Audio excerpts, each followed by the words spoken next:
আসসালামু আলাইকুম। আজকে আমরা আমাদের বাসার এলাকায় গিয়েছিলাম মাছের রেণু ধরতে। আমাদের মাঝে অনেকদিন থেকেই কথা হয়েছিল যে আমরা মাছের রেণু নিয়ে এসে আমাদের পুকুরে ছাড়বো, কিন্তু আমরা কোথাও মাছের রেণু পাচ্ছিলাম না। তাই আমরা একটু খোঁজখবর ভালো করে নিলাম, নিয়ে দেখলাম যে আমাদের পাশের এলাকায় রেণু চাষ করেছে। তো আমরা সেখানে গেলাম, সেখানে গিয়ে তাদের সাথে কথা বললাম। এই পুকুরটি দেখতে পাচ্ছেন, এই পুকুরটি থেকে আজকে আমরা রেণু সংগ্রহ করব। কথাবার্তা ফাইনাল করার পর আমরা দেরি করিনি, আমরা তাড়াতাড়ি কাজে লেগে পড়ি।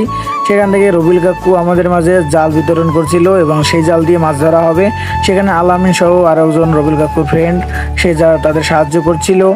পুকুর পাড়ে অনেক রোদ ছিল, তাই আমরা চাইনি যে কাজটা দেরিতে সম্পন্ন হোক। তাই আমরা চেয়েছি যত তাড়াতাড়ি সম্ভব কাজটা শেষ করার জন্য।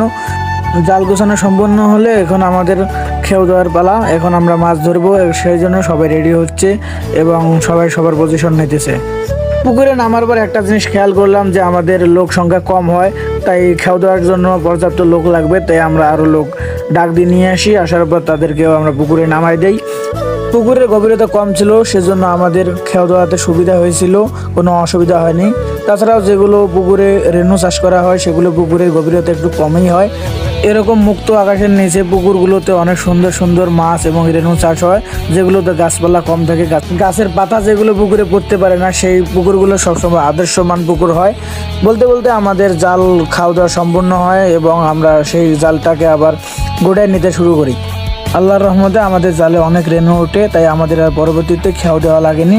আমাদের যেসব দরকার ছিল, যত সব রেণু দরকার ছিল, সেসব রেণু এক খেয়ে আমরা পেয়ে যাই। তাই আমাদের আর বারবার কষ্ট করা লাগেনি।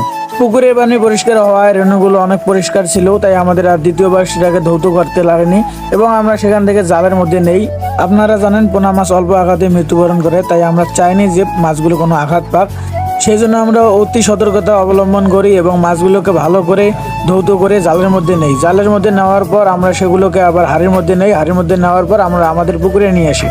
তারপর রেণুগুলো আমরা আমাদের পুকুরে নিয়ে আসি। পুকুরে নিয়ে আসার পর সেগুলোকে আস্তে আস্তে ছেড়ে দিই।